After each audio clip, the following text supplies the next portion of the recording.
오늘 아침 우리에게 주시는 하나님 말씀은 사도행전 10장 34절에서 48절까지의 말씀입니다. 사도행전 10장 34절에서 48절까지의 말씀을 봉독하겠습니다. 베드로가 입을 열어 말하되 내가 참으로 하나님은 사람의 외모를 보지 아니하시고 각 나라 중 하나님을 경외하며 의를 행하는 사람은 다 받으시는 줄 깨달았도다.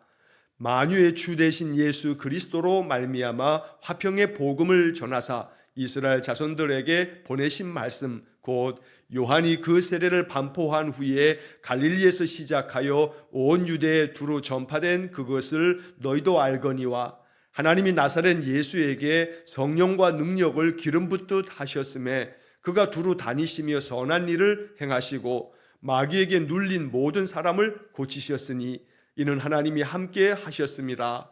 우리는 유대인의 땅과 예루살렘에서 그가 행하신 모든 일의 증인이라. 그들이 나무에 달아 죽였으나 하나님이 사흘 만에 다시 살리사 나타내시되 모든 백성에게 하신 것이 아니요 오직 미리 택하신 증인 곧 죽은 자 가운데서 부활하신 후 그를 모시고 음식을 먹은 우리에게 하신 것이라. 우리에게 명하사 백성에게 전도하되 하나님이 살아있는 자와 죽은 자의 재판장으로 정하신 자가 곧 이 사람인 것을 증언하게 하셨고 그에 대하여 모든 선지자도 증언하되 그를 믿는 사람들이 다 그의 이름을 힘입어 죄사함을 받는다 하였느니라.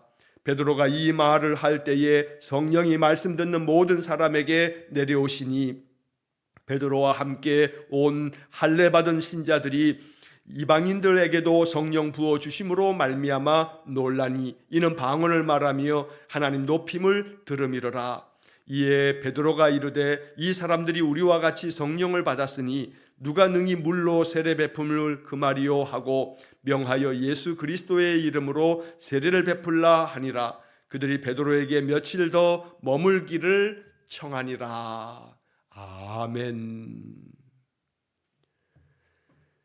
자, 오늘 우리가 읽은 이 사도행전 10장 34절에서 48절까지의 말씀은 이제 하나님께서 이방에 바로 로마의 백부장인 고넬료의 가정에 베드로를 보내셔서 베드로를 통해서 그리스도의 복음을 전하고 그 가정 안에 성령이 임하면서 온 식구들이 이제 세례를 받는 하나님의 거룩한 백성 예수 그리스도를 신실하게 따르는 제자들이 되어져 가는 모습을 우리가 보게 됩니다. 자, 우리는 이 10장의 말씀을 지금 사흘 동안 계속 읽어가고 있습니다. 로마의 백부장인 이 고넬료라고 하는 사람, 하나님을 경외하는 사람, 의로운 사람, 백성들을 많이 구제하고 언제나 하나님께 기도하는 사람, 그래서 하나님께서 그의 기도와 그의 백성들을 구제하는 그 아름다운 모습들을 하나님께서 기억하셨다라고 하는 것을 우리가 이 고넬료 이야기를 통해서 지금 계속 묵상하고 있습니다.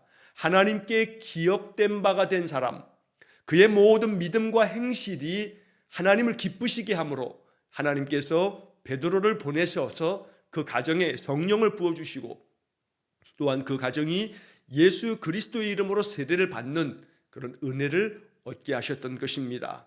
자, 오늘의 본문의 이야기는 베드로가 이제 고넬료의 가정에 초청을 받아서 그 가정의 집에 들어갔을 때 그들이 이제 하나님께서 말씀하시는 그 말씀을 듣기를 원한다 하면서 베드로에게서 무언가 말씀 듣기를 원하면서 베드로가 이제 설교를 시작하게 됩니다. 물론 오늘 본문의 말씀의 34절서부터 43절까지의 이 이야기는 누가가 베드로의 설교를 딱 정리하여 압축해서 이렇게 써놓은 걸 겁니다. 34절부터 43절까지의 이야기를 그냥 쭉 읽으면 그저 1, 2분밖에 되지 않는 짧은 거기 때문에 이게 베드로의 설교의 다다라고 말할 수는 없을 겁니다. 베드로의 설교가 많이 쭉 이어졌을 건데 그 이야기를 압축하면 이렇게 정리가 될 수 있겠다 해서 사도 누가는 이 사도행전의 베드로의 설교를 이렇게 몇 구절들로 우리에게 알려주고 있는 것입니다. 그러나 충분히 이 말씀을 통해서 베드로가 설교했던 그 설교의 메시지가 무엇인지 어떤 요점을 가지고 있는지 우리는 충분히 이 말씀을 통해서 알 수가 있습니다. 베드로가 고넬료의 가정에 들려주었던 이 말씀이 오늘 나에게 주시는 말씀이라 여기면서 마치 고넬료의 가정 식구들이 베드로에게서 설교를 듣듯이 이 본문의 말씀 한 구절들을 마음에 묵상할 때 사도 베드로께서 우리에게 말씀하시는 것처럼 이 말씀을 받으신다면 오늘 이 성경의 말씀 속에도 우리 안에 주시는 하나님의 놀라운 축복이 있을 줄로 믿습니다. 자, 본문의 말씀을 보시면 먼저 34절의 말씀에 베드로가 입을 열어 말하되 내가 참으로 하나님은 사람의 외모를 보지 아니하시고 각 나라 중 하나님을 경외하며 의를 행하는 사람은 다 받으시는 줄 깨달았도다. 하나님께서 이렇게 이방의 로마의 백부장에게 나에게 환상을 보여주시면서까지 이 집으로 가라고 말씀하신 걸 봤을 때 또 지금 여기 찾아와 봤더니 이 고넬료의 가정 온 식구들이 이렇게 하나님 말씀을 듣고자 이들이 기다리면서 이렇게 하나님의 말씀 앞에 서 있는 것을 보면서 베드로는 먼저 마음 가운데 자신이 정말로 깊이 깨닫는 것이 이것이다 하고 알려주는 겁니다. 하나님은 참으로 사람을 외모로 보지 않으신다. 여기서 외모를 보지 않으신다는 것은 이 겉모양, 어떤 모양으로 생겼나 하는 그런 외모, 이 겉모습을 말하는 것이 아니라 이것은 하나님께서는 사람을 어떤 것으로든 차별하지 않는다라고 하는 뜻을 담은 겁니다. 다시 말하면 하나님께서는 유대인에만 하나님이 아니구나. 하나님은 이방인에게도 하나님 되시는구나. 하나님께서는 민족을 구별하셔서 유대인에게만 은혜 주시거나 유대인만을 구원하시는 하나님이 아니시구나. 그가 어떠한 민족이든지 어떤 나라 사람이든지 차별함 없이 그가 권력자이든 아니면 아무런 힘도 없는 그저 아무 힘도 없는 연약한 그런 백성 중에 한 사람이든 그가 얼마나 많은 재물을 가졌든 재물이 하나 없는 가난한 어떤 백성이든지 많이 배웠든 배우지 않았든 또 그 사람이 어떤 명예를 가지고 있든 아무런 명예가 없는 그런 작은 사람이라 할지라도 하나님 그것을 외적인 조건에 의해서 사람을 차별하거나 구별하지 않으신다는 것을 이렇게 표현하는 겁니다. 그래서 하나님은 모든 나라 가운데에서 오직 하나님을 경외하는 사람, 또 의롭게 하나님을 경외하는 그 믿음 안에서 의를 행하는 사람, 이러한 사람들을 항상 하나님은 언제나 다 받으신다. 하나님이 다 그들을 받아들이신다. 그들을 품에 안으시고 그들을 하나님 백성 삼아주시고 그들에게 은혜를 베푸신다라고 하는 것을 내가 깨달았다. 베드로의 설교는 이렇게 시작이 됩니다. 그만큼 고넬료의 가정이 로마 사람들 이방인임에도 불구하고 하나님께서 이 가정에 은혜 주시려고 이 사람에게도 환상을 보여주셔서 나를 찾아왔고 나에게도 환상을 보여주셔서 이방인이라고 거리끼지 말고 속되다 하지 말고 가라라고 하는 그런 말씀을 나에게 들려주셨으니 이것이야말로 하나님이 역사하신 것이 아니냐. 베드로는 이렇게 설교하는 것입니다. 또 36절의 말씀에 만유의 주 대신 예수 그리스도로 말미암아 화평의 복음을 전하사 이스라엘 자손들에게 보내신 말씀 곧 요한이 그 세례를 반포한 후에 갈릴리에서 시작하여 온 유대에 두루 전파된 그것을 너희도 알거니와. 이제 베드로의 설교가 구체적으로 시작이 되면서 하나님께서 만유의 주가 되신 예수 그리스도로 말미암아 화평의 복음을 전하셨다. 그러니까 하나님께서 예수님을 통해서 우리에게 전해주신 것, 그건 바로 화평의 복음이다. 그 하나님께서 우리에게 보내주신 독생자 예수님은 만유의 주가 되신다. 세상 모든 만물의 주인이 되신다. 그런데 그 예수님께서 우리에게 뭘 전해주셨냐면 화평의 복음을 전해주셨다. 베드로의 설교에 있어서 이것은 굉장히 중요한, 매우 중요한 메시지가 됩니다. 예수님께서 우리에게 화평의 복음을 전해주셨다. 그러면 전달받은 겁니다. 예수님으로 말미암아 우리는 화평의 복음을 받은 사람들입니다. 내가 예수를 믿고 세례를 받고 또 내가 예수를 믿는 믿음 안에 들어서서 주님을 나의 구주로 믿을 때에 주님은 우리에게 화평의 복음을 전해주시는 겁니다. 이 화평의 복음이라 하는 이 말은 우리가 이렇게 해석하면 좋습니다. 화평을 가져다주는 복음. 예수님께서 우리에게 들려주시고 우리에게 허락해 주시는 그런 복된 소리, 복된 소식은 화평을 가져다 준다라는 것입니다. 그러니 이 화평의 복음은 우리가 예수 믿으면서 얻게 되어지는 놀라운 축복이 됩니다. 자, 여기 화평이라고 하는 말, 우리말의 이 화평, 글자를 뒤집으면 평화가 됩니다. 맞습니다. 화평이나 평화나 같은 말입니다.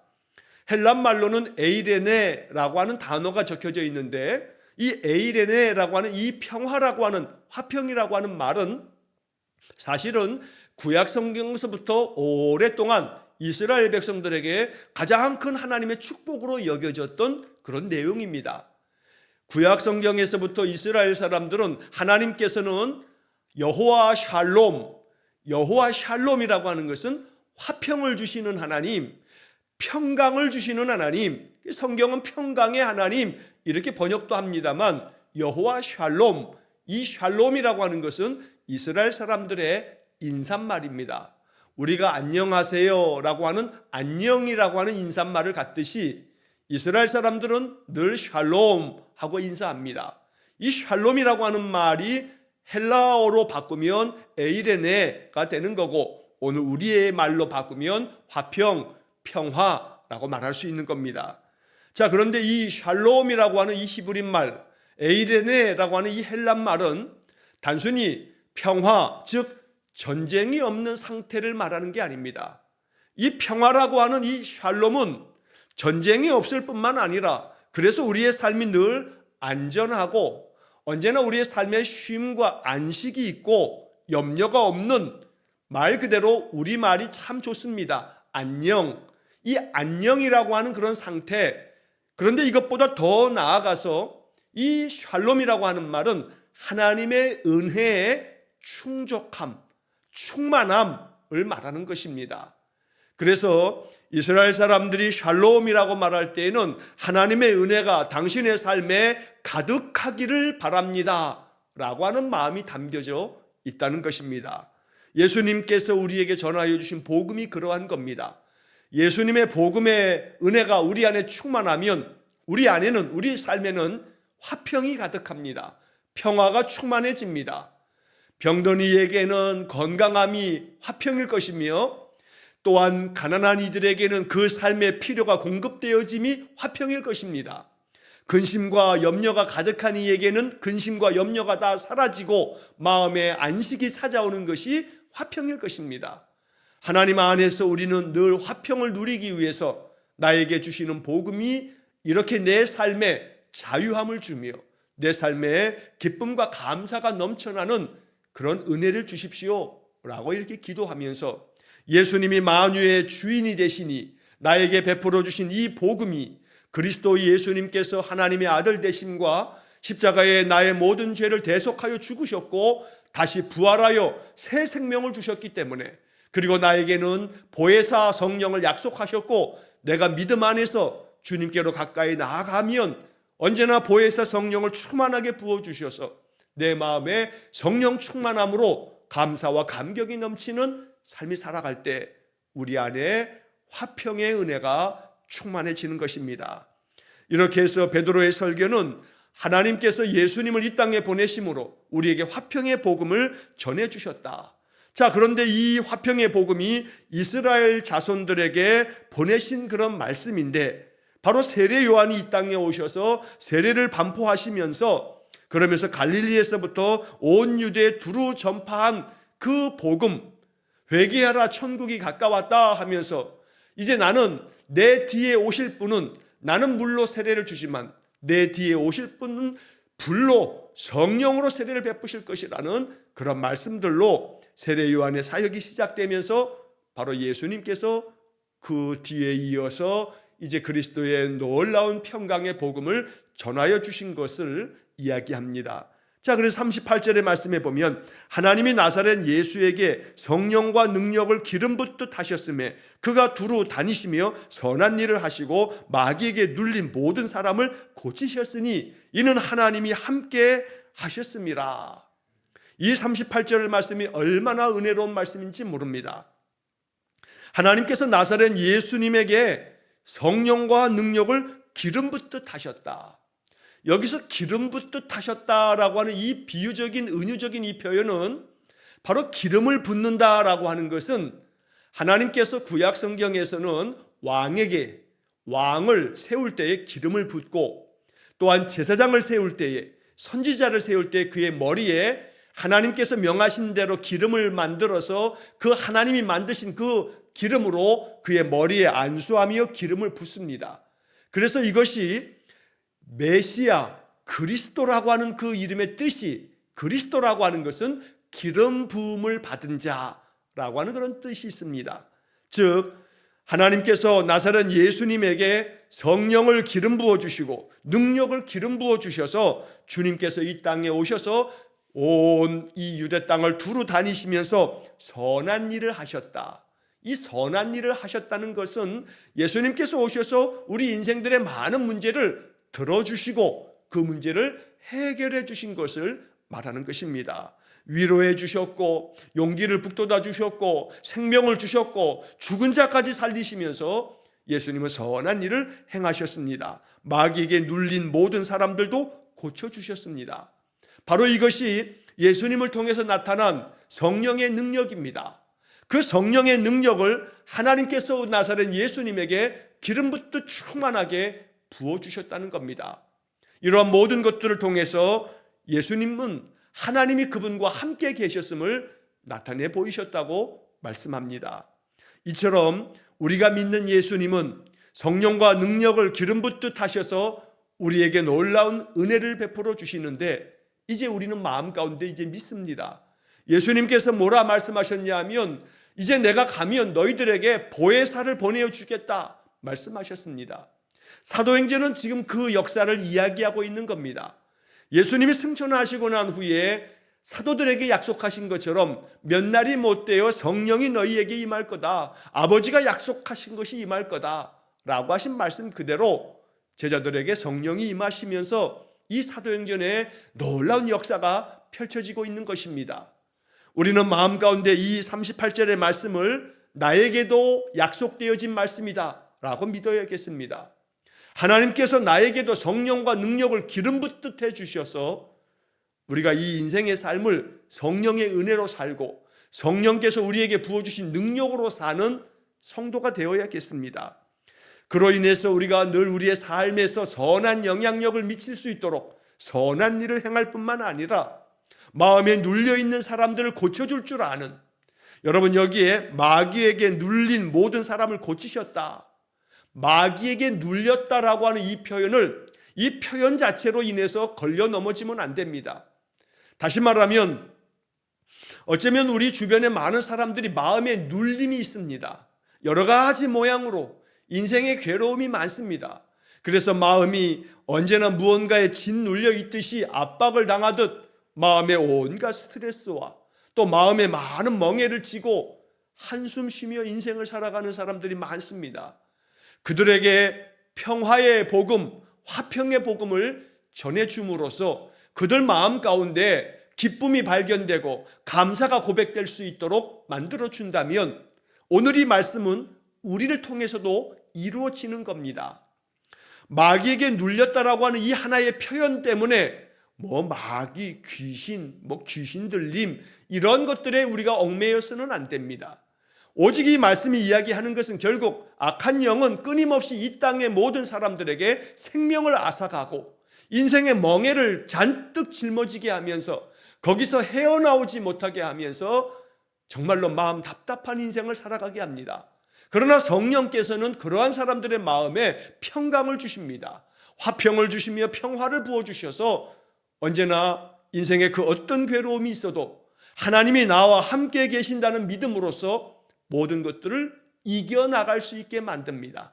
그리고 내게 주어진 삶을 감사함으로 받아들입니다. 그러다 보니 마음 가운데는 기쁨으로 내 인생의 모든 것들을 감당해냅니다. 이것이 바로 성령과 능력을 기름 부어주시는 하나님의 은혜인 것입니다. 오늘 우리 안에도 그런 삶이 늘 경험되어지기를 간절히 축원합니다. 하나님이 함께 하셨기 때문에 이런 모든 역사들이 나타났다고 베드로는 설교합니다. 자, 한편 39절의 말씀에 우리는 유대인의 땅과 예루살렘에서 그가 행하신 모든 일의 증인이라. 주님께서 이 땅에서 행하셨던 그 선한 일과 많은 자들을 고치시고 살려내시는 그 모든 일들을 우리가 봤다. 우리가 이 일의 증인이다.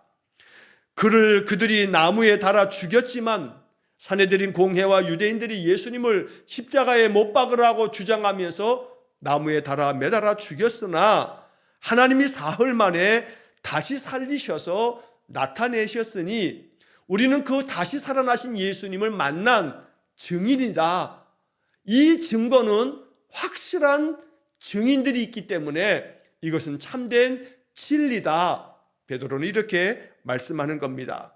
41절에 모든 백성에게 하신 것이 아니요 오직 미리 택하신 증인 곧 죽은 자 가운데서 부활하신 후 그를 모시고 음식을 먹은 우리에게 하신 것이라.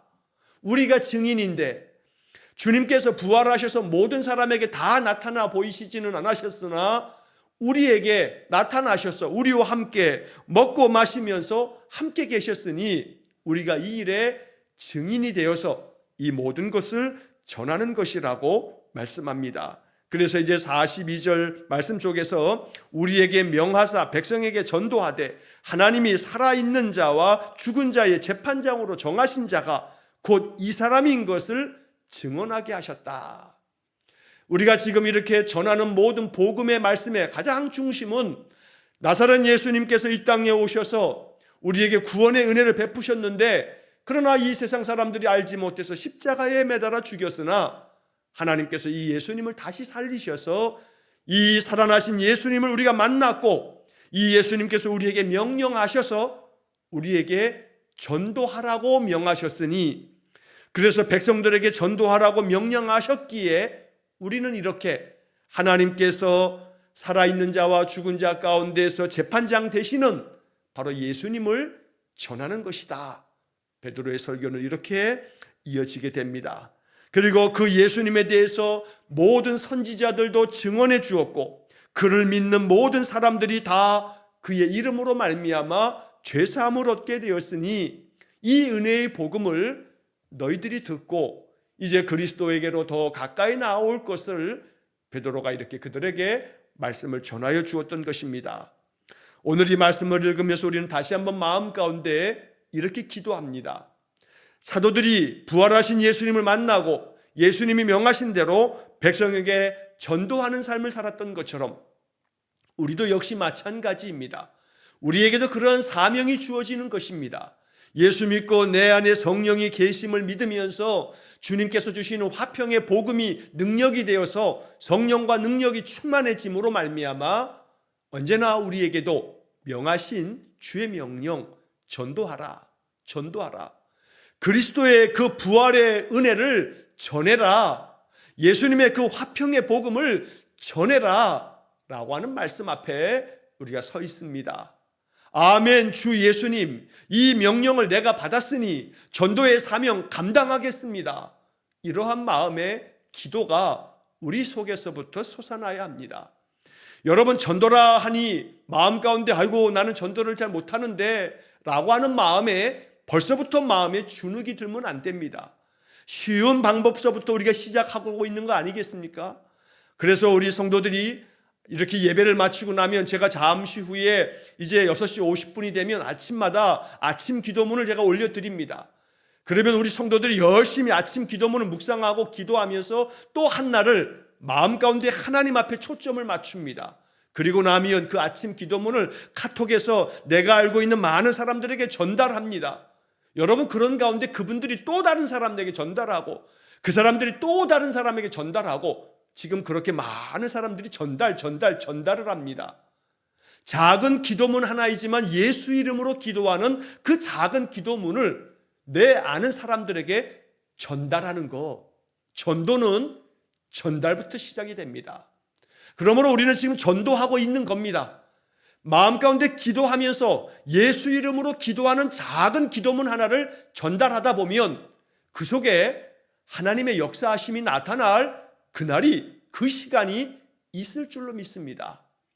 우리가 이 고넬료의 이야기를 읽으면서 이 10장의 말씀에서 마침이라고 하는 정확한 타이밍에 하나님이 역사하고 계시는 것들을 지금 보고 있습니다.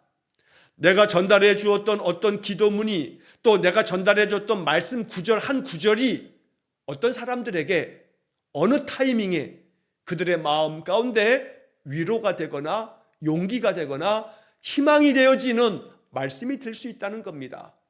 그러므로 언제나 우리는 전도는 내가 하는 게 아니라 성령께서 하시는 겁니다. 나는 다만 전달하는 사명을 감당할 뿐입니다. 내가 전달해 줬을 때 그 전달받은 것을 어떤 사람의 마음 가운데 역사하시는 것은 하나님이십니다. 성령께서 사람의 마음에 감동을 주시는 겁니다. 나는 다만 예수 그리스도의 은혜의 복음을 사람들에게 그냥 전달해 주는 것 뿐입니다. 그런 가운데 그 복음의 말씀이 그 사람의 심령에 감동이 되게 만드는 것은 성령 하나님께서 하시는 일인 겁니다.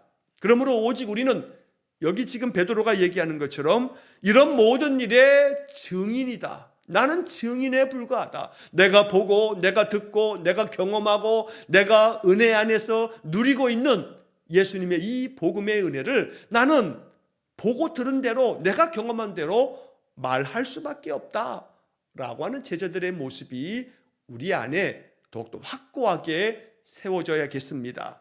자, 이렇게 해서 베드로의 설교가 쭉 다 진행이 되어지고 44절에 보면 베드로가 이 말을 할 때, 베드로가 이렇게 설교의 말씀을 전할 때 성령이 말씀을 듣는 모든 사람에게 내려오셨다. 성령이 말씀을 듣는 모든 사람에게 내려오셨다. 우리는 이 44절의 말씀을 믿습니다. 이 말씀이 지금도 끊임없이 이 땅에서 하나님의 말씀을 듣는 사람들에게 성령이 그들 가운데 임하시는 역사가 있는 줄 믿습니다. 오늘도 이 시간에도 예배하는 여러분들 안에 말씀을 들을 때에 성령께서 내 마음에 감동을 주셔서 내 안에 하나님 계심을 확신하고 하나님 나와 함께 계심으로 말미암아 나에게 성령과 능력을 부어주실 줄로 믿으면서 아멘 화답하신다면 여러분들 안에 성령의 놀라운 은혜가 부어질 것입니다. 자, 그렇게 성령으로 충만함을 받는 이 고넬료의 온 가족들을 베드로가 바라보면서 이제 베드로와 함께 했던 할례 받은 신자들, 즉 베드로와 함께 이제 그 집에 찾아갔던 유대인들을 말하는 겁니다. 유대인들이 뭘 지금 보고 있는 거냐 하면 이방인들에게도 성령을 부어주시는구나 라고 하는 것을 이제 보게 되는 겁니다. 그러면서 놀라워합니다. 그들이 성령을 받으면서 방언도 말하고 하나님을 높이며 찬양하는 것을 보면서 야, 유대인에게만이 아니라 이방인에게도 하나님께서 은혜를 주시고 성령을 부어주시는구나 라고 하는 것을 발견하게 되는 겁니다. 자, 이러한 모습을 보고 베드로가 이제 이야기합니다. 47절에 이 사람들이 우리와 같이 성령을 받았으니 누가 능히 그들에게 물로 세례를 베푸는 것을 금지할 수 있겠는가? 그러면서 이제 고넬료의 온 가족들에게 예수 그리스도의 이름으로 세례를 베풀어 줍니다. 그들은 세례를 받고 이제는 하나님의 사람, 그리스도에게 속한 그리스도인들이 되는 겁니다. 성령 충만한 그런 그리스도인들이 되어서 이제 그리스도의 그 은혜의 복음을 전하는 믿음의 신실한 사람들이 되었던 겁니다. 고넬료의 집안 온 식구들은 베드로에게 며칠 더 머물러 주십사 요청을 합니다. 그러면서 이 이야기는 끝나게 됩니다. 아마도 베드로가 그 집에 며칠 더 머물러 있으면서 그들에게 그리스도의 복음의 말씀들을 아마 더 많이 전하여 주었을 것입니다. 오늘 이 고넬료의 이야기가 이렇게 10장 전체에 걸쳐 기록되어 있는데 사도행전 10장 그러면 이방인에게도 그리스도의 은혜의 복음을 주시면서 성령과 능력을 그들에게도 부어주셨던 이 놀라운 사건, 어찌 보면 유대인의 기준에서 보면 우리도 이방인입니다. 그러나 우리에게도 성령을 부어주시는 하나님, 그 성령의 능력으로 인해서 화평의 복음, 평화의 복음, 우리의 삶의 샬롬이 이루어지도록 하나님 은혜 주시는 줄로 믿습니다.